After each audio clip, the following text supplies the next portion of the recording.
오늘 하나님께서 우리에게 주시는 말씀은 신약성경 데살로니가전서 5장 16절에서 18절까지의 말씀입니다. 신약 333쪽입니다.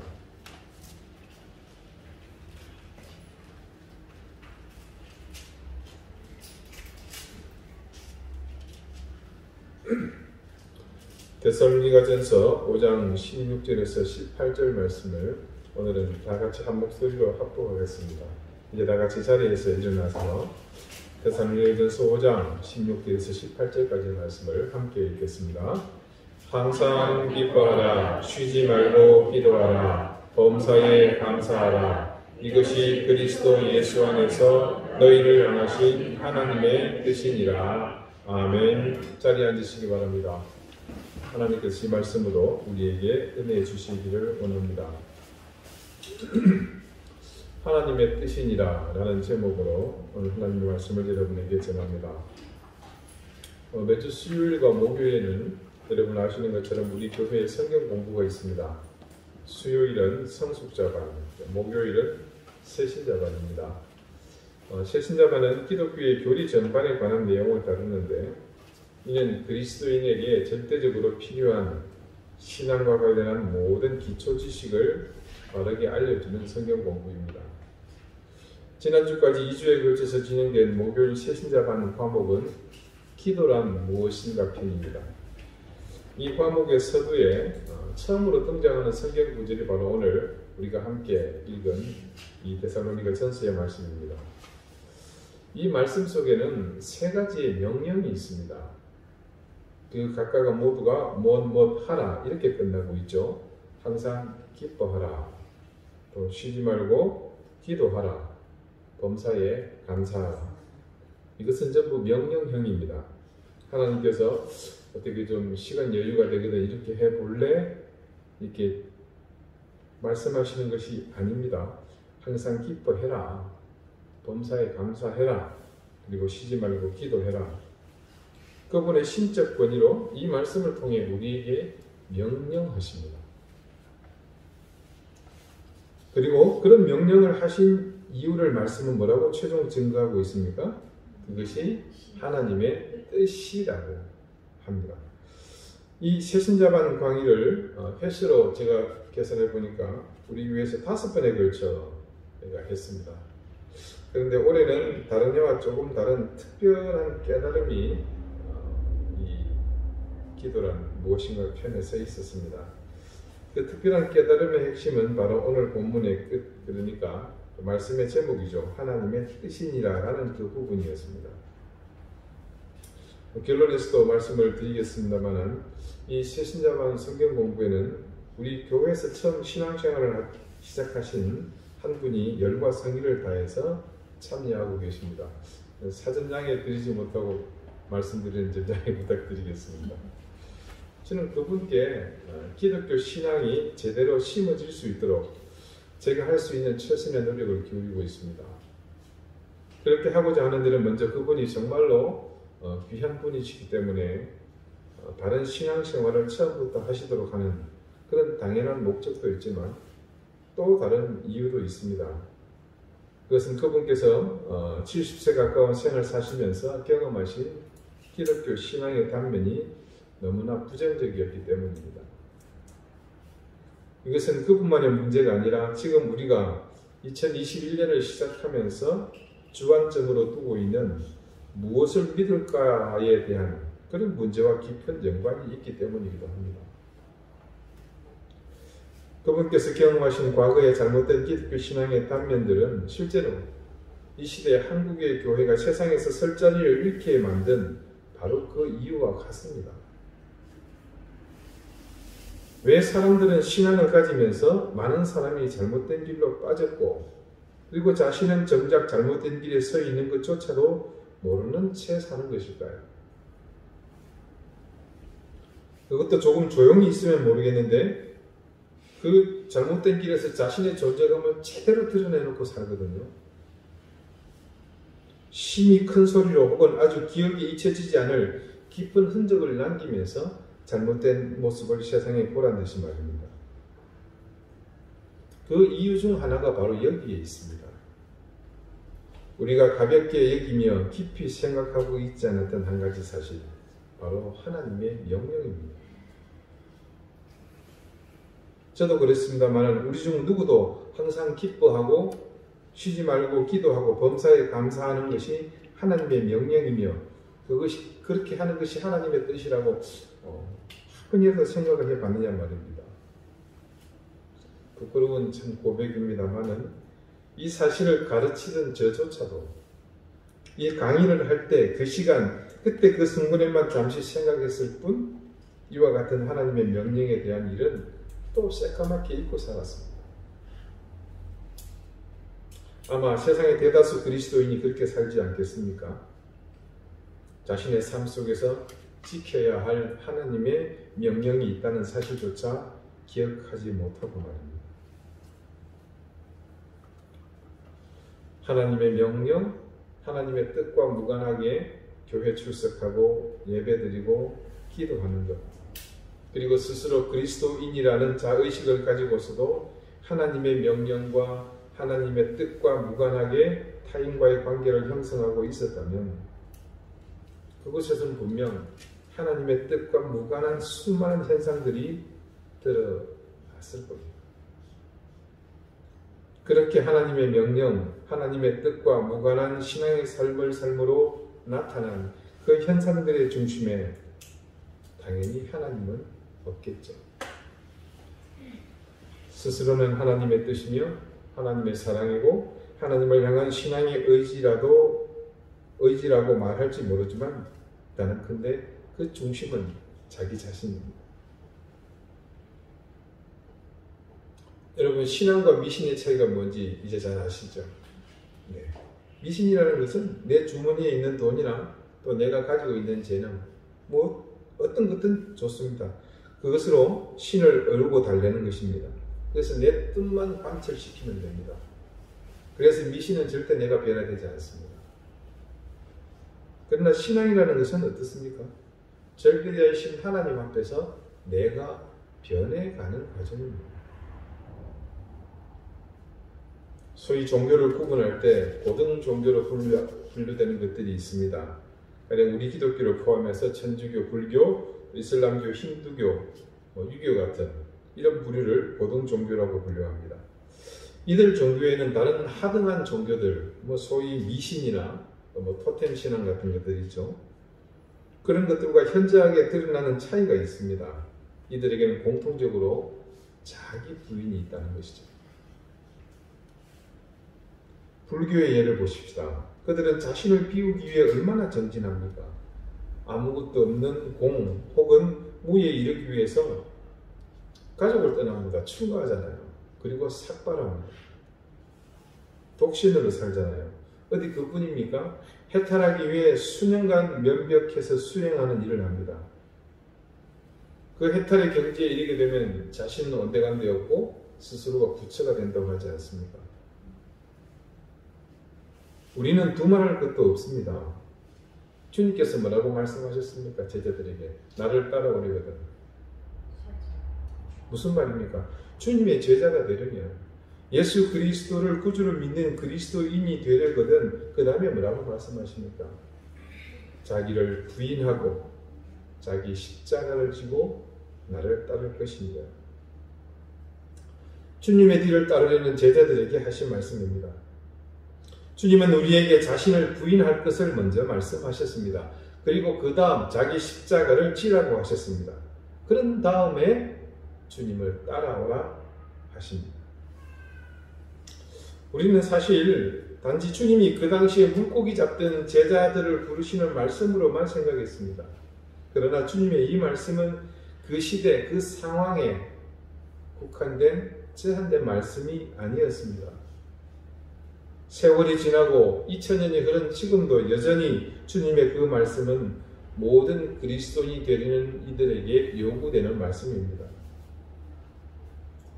주님의 제자로 살든 주님의 자녀로 살든 아니면 성경 말씀이나 기독교 신앙 혹은 그 문화의 그늘에 있든 상관없습니다. 어느 시대, 어느 상황, 어느 현장 할 것 없이 모든 곳에서 주님을 주님은 자신을 부인하라는 그런 요구를 하고 있고 주님의 그 명령에서 우리는 결코 자유로울 수 없습니다. 왜 이런 요구를 주님은 자신을 따르려고 하는 사람들에게 한 것일까요? 그것은 하나님의 길과 우리의 길이 분명히 다르기 때문입니다. 당연한 말이죠. 완전하신 하나님과 허물과 죄로 가득한 유한한 존재인 우리가 다른 것은 부인할 수 없는 사실입니다. 그래서 우리가 스스로 자신을 부인하지 않으면 우리는 여전히 내가 주인이 되어 나를 지배하기 때문에 나의 자아 속에 주님이 계실 곳이 없습니다. 설령 있다고 하더라도 그 주님의 존재감이 내게서는 지극히 미미할 수밖에 없습니다. 그런 미미한 존재감은 결국 나를 온전히 지배하지 못하므로 나는 주님을 따른다고 하지만 정작 주님을 따르기는커녕 내 의지대로 내 하고 싶은 것을 골라 내 마음대로 살 뿐입니다. 그런 의미에서 자기 부인의 또 다른 이름은 자기 실패, 자기 좌절입니다. 자, 지난주에 제가 언급했습니다마는 내가 성공하고 내가 드러나고 내가 높임받는 자리에서 하나님의 이름이 함께 성공하고 드러나고 높임을 받는 것은 아닙니다. 오히려 그 반대의 경우가 더 많죠. 하나님의 영광은 가려지고 주님의 이름은 그 가치가 절하려는 현장인데 오히려 나는 드러나고 높아지는 경우가 얼마든지 있습니다. 가령 종종 뉴스를 통해 사건 사고를 접할 때 그 가운데 적잖이 그리스도인이 있다는 사실을 우리는 압니다. 대중의 관심을 끌게 된 사건들 중에는 기업의 대표가 있는가 하면 사회적으로 명망이 있는 사람들, 정치인이나 고위공직자도 많이 있습니다. 그런데 그들이 기업의 대표가 되고 정치인이나 고위공직자처럼 사회적 명망을 얻게 된 사실은 객관적으로 그 사람이 성공했거나 아니면 사람들에게 높임을 받는 사람이라 그렇게 볼 수 있습니다. 그 사람들의 사건의 주인공이 되기 전에는 분명 세상에서 성공하고 자신들의 입지를 세웠을지 모릅니다. 그런데 그런 사람들의 사건 사고의 주인공이 된 것은 어느 날 갑자기 돌연 머리가 이상해져서 무슨 사고를 쳐서 그런 결과가 나타난 게 아니잖아요. 그죠? 오랫동안 그 사람이 그런 삶을 살아왔기 때문에 결과적으로 그것이 축적되어 어느 날 터진 겁니다.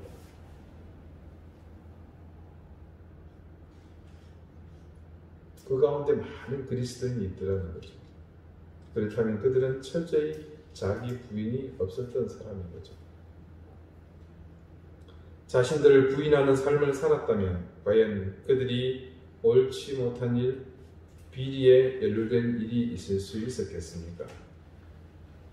모두 자신의 자리에서 아니면 자신의 힘을 이용해서 자기 욕망을 채우려다가 사고가 난 것 아니겠습니까?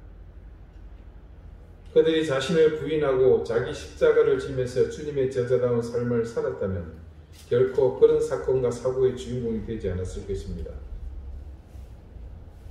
이제껏 우리는 자신의 자아를 실현하는 것과 자기 부인이 아무런 관계가 없다고 생각했습니다. 그러나 이 두 가지는 함께 갑니다. 따로 떼어서 생각할 수 없습니다. 자기 부인이 이토록 중요하고 주님마저도 우리에게 반드시 거쳐야 할 과정처럼 명시하신 것은 분명 중요한 이유가 있습니다. 이것은 우리의 근본이 죄인이기 때문입니다. 근본이 죄인이고 유한한 존재인 인간이 자아를 실현하려 한다면 그것은 반드시 자신의 욕망을 달성하는 것이지 하나님의 뜻과는 무관합니다. 그러므로 이는 명백해집니다. 자기를 부인하지 않는 그런 사람에게서 어떻게 하나님의 뜻이 실현될 수 있겠습니까? 하나님의 뜻이 실현되지 못하고 인간의 뜻만이 계속해서 실현되고 있으니 세상에는 정작 하나님의 이름이 있어야 할 곳에 사람의 이름만 가득 채워지게 되는 것을 볼 수 있습니다. 참 안타깝게도 그런 현상이 가장 두드러지는 곳이 교회입니다. 그리고 저 자신도 예배일 수는 없습니다만 참 부끄러운 고백입니다만 목회자를 통해서 그런 일이 자주 일어납니다. 제주도 내에 있는 어떤 기독교 방송 매체에서 정부로부터 특별한 허가를 받은 것에 대한 감사 예배를 드린다고 초청장이 제게 날아왔습니다. 예배 시간이 주일 오후 3시인가 4시 정도였습니다. 근데 그때 마침 교회 오후 프로그램이 마치는 시간과 이 예배 시간이 갭이 얼마 없었습니다. 그래서 마치자마자 정말 좀 속된 표현으로 미친 듯이 달려서 신호 위반해가면서 그렇게 겨우 시간에 당도했습니다.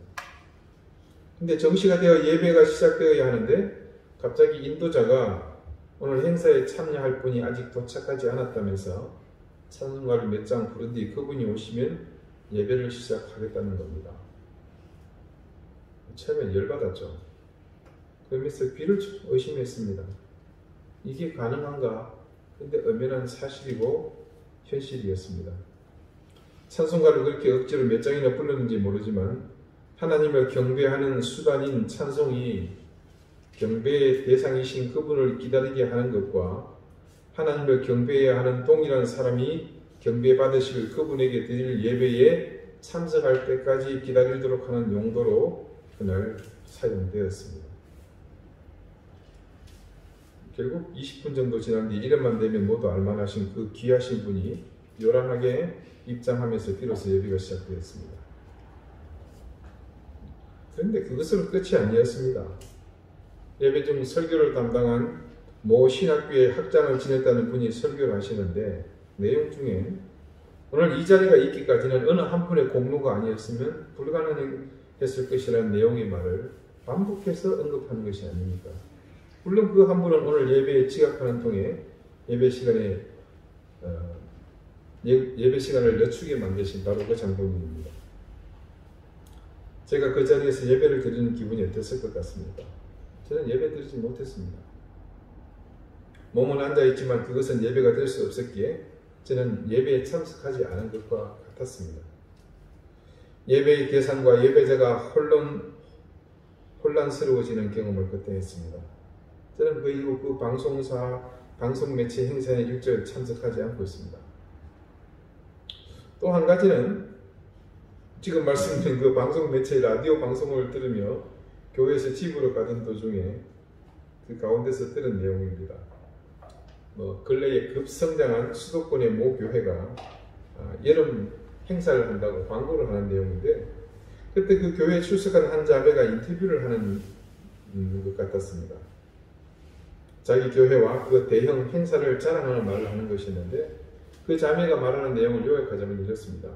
이번 이 행사는 정말로 귀하고 중요한 행사인데 자기 교회 모든 성도가 기대하고 있다고 합니다. 그리고 그 말미에 덧붙이는 말이 이번에 이 대단한 자기 교회 행사는 모두가 자기 교회의 당회장 목사님이 계셨기 때문에 가능했습니다.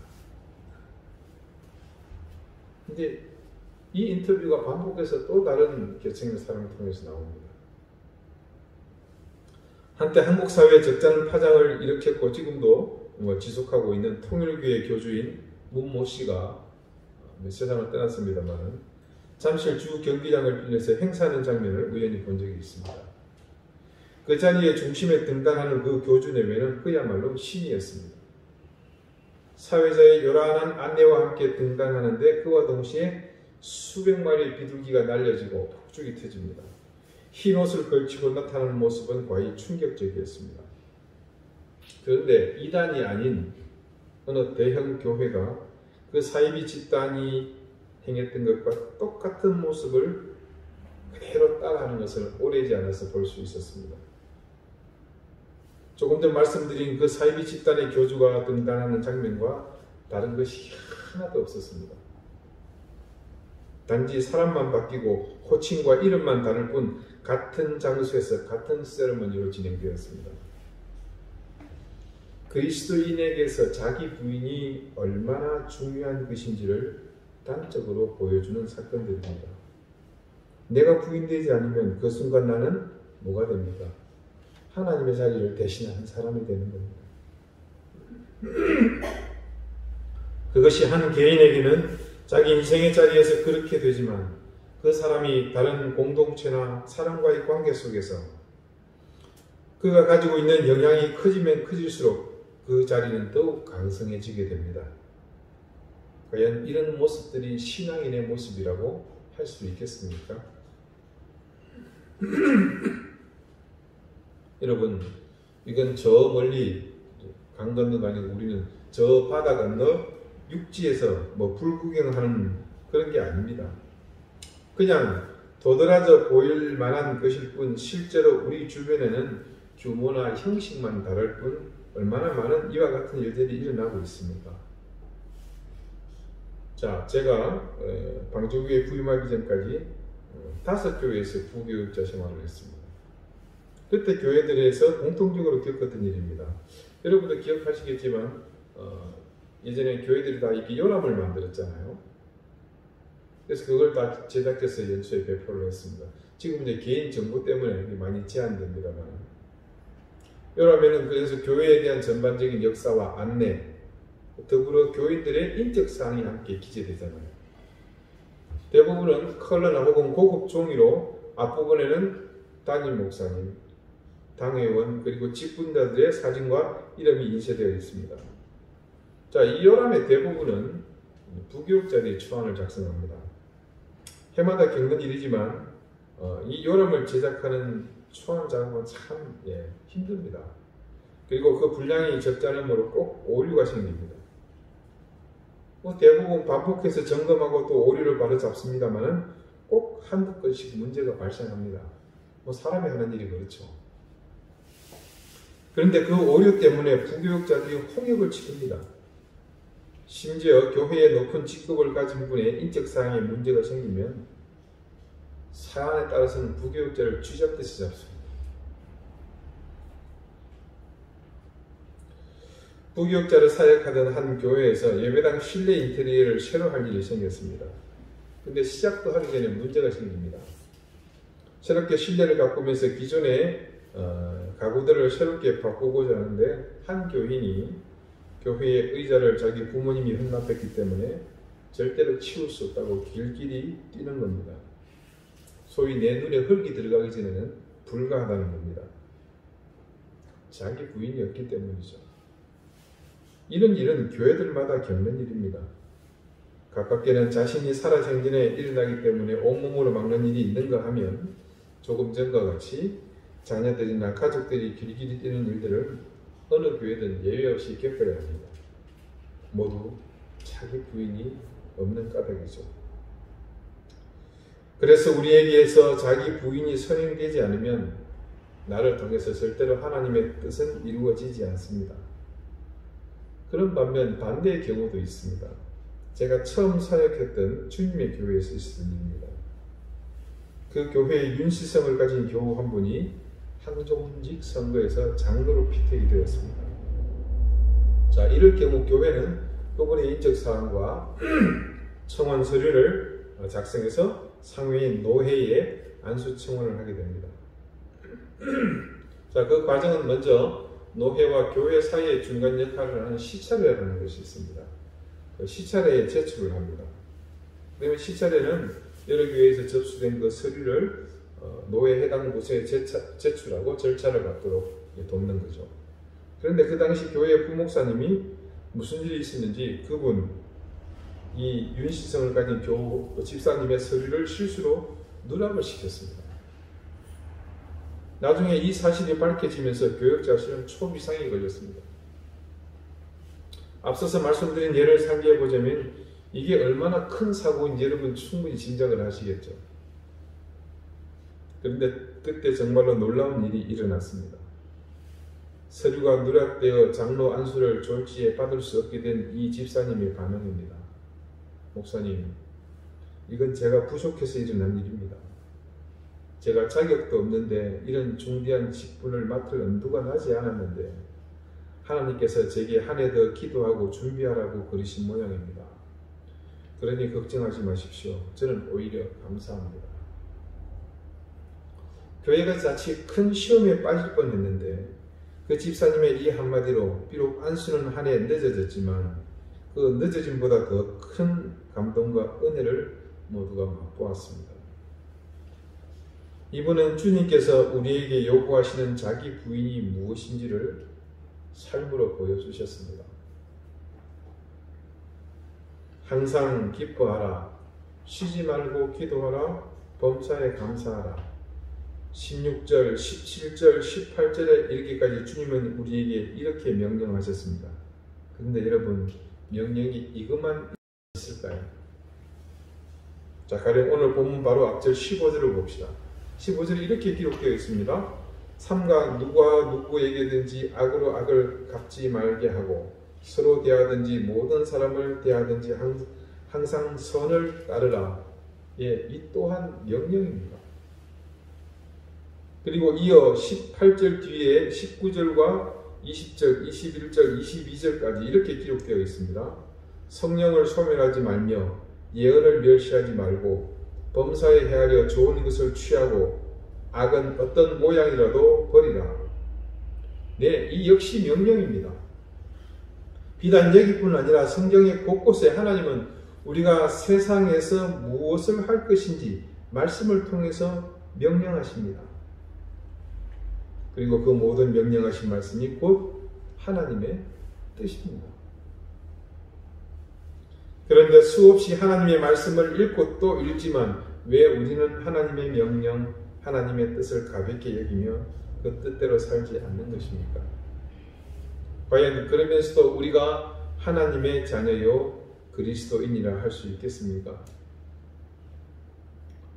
우리가 무엇을 믿어야 할 것인지 고민해야 하는 이유는 단 한 가지, 바로 하나님의 명령을 따르지 않고 지키지 않고 가볍게 여겼기 때문입니다.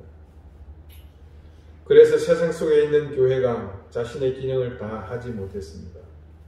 왜요? 교회가 하나님의 명령, 즉 하나님의 뜻을 외면했기 때문입니다. 세상에 수없이 많은 무려 한국 인구의 20%가 넘는 그리스도인이 있지만 세상에서 우리의 설 자리를 위협받았습니다. 왜 그런 일이 우리에게서 일어났겠습니까? 하나님이 잘못되었습니까? 성경 말씀에 오류가 있었습니까? 하나님도 성경 말씀도 아무런 흠이 없습니다. 단지 그 하나님의 이름으로 성경 말씀대로 산다고 자부하는 사람이 잘못 살았기 때문입니다. 그 잘못의 핵심은 하나님의 명령을 무시하고 그분의 말씀인 성경에서 기록하고 있는 하나님의 뜻을 가볍게 여기며 그 뜻대로 살지 않은 결과입니다. 새신자반 공부를 3년간 가지고 열심히 공부하시는 그분은 이 과정을 통해 그동안 본인이 알았던 기독교 신앙이 진짜가 아니라는 것을 조금씩 깨닫고 계십니다. 그리고 조금씩 깨달아 알게 된 사실 때문에 그분의 삶은 서서히 변화되고 있습니다. 그러면서 그분은 외형적으로 보았던 과거의 기독교 신앙은 진정한 의미의 신앙이 아님을 알아가고 계십니다. 그리고 거기에 더하여 중요한 한 가지, 이분은 자신의 삶에서 전에 없던 혼돈과 마주하시게 되었습니다. 진실한 신앙, 오늘 말씀과 같은 하나님의 명령을 따르는 삶은 늘 다툼과 혼돈이 뒤따릅니다. 지금 이대로는 하나님의 뜻에 맞게 살 수 없다는 사실을 깨닫기 때문이죠. 그 현장이 바로 주님이 말씀하시는 자기 부인을 요구받는 자리이며 자신의 십자가를 져야 하는 선택의 자리입니다. 우리가 이 한 해 무엇을 믿을 것인가 고민하는 그 몸부림에 오늘 이 한 가지를 또 더합니다. 하나님의 뜻을 쫓아 사는 삶을 사십시다. 그러기 위해서 우리에게 반드시 필요한 것이 있습니다. 그것은 자기를 부인하고 자기의 십자가를 지는 것입니다. 그렇게 자기를 부인하고 자신의 십자가를 질 때 우리는 비로소 내 의지로 살아가는 삶이 아닌 하나님의 명령을 따라 하나님의 뜻을 좇는 삶을 살 수 있습니다. 그렇게 하나님의 명령을 따르는 삶, 하나님의 뜻을 쫓는 삶을 살 때 우리의 눈에 무엇을 믿어야 할 것인지 그 대상이 그때는 밝히 드러나게 될 것입니다. 그럴 때에만 우리는 내 욕심을 따라 내가 믿고 싶은 것을 선택해서 내 의지대로만 믿던 잘못된 신앙을 버리고 온전히 믿어야 할 것, 마땅히 믿어야 할 것을 믿는 믿음을 가지게 됩니다. 기도드리시겠습니다. 주님, 우리는 성경 말씀 가운데 무수히 기록되어 있는 하나님의 명령을 가볍게 여기며 살았습니다. 문자로만 보았고 성경 공부하면서 그런 사실에 대한 인식으로만 그쳤습니다. 그래서 하나님의 뜻이 무엇인지 알기를 게을리했고 설령 안다고 하더라도 그것이 삶으로 이어지지 못했습니다. 주님은 우리에게 주님을 따르기 위해 우리 자신을 부인하며 우리의 십자가를 지라고 하셨는데 우리는 여태껏 우리 자신을 부인하지 않았습니다. 그러는 동안 그리스도인으로 살면서도 여전히 우리의 인생, 우리의 삶의 터전은 하나님의 뜻이 아닌 내 의지와 내 욕망을 인도하는 것으로 가득 채워졌습니다. 이제 주님, 우리 자신을 부인하는 노력을 기울이기 원합니다. 그리고 내가 져야 할 십자가를 기꺼이 지기 원합니다. 그러하오니 이제는 우리가 하나님의 뜻을 온전히 실천하는 데 힘을 더해 주시고 그 가운데 우리가 믿어야 할 마땅한 것들을 붙잡게 해 주십시오. 예수 그리스도 이름으로 기도드립니다. 아멘.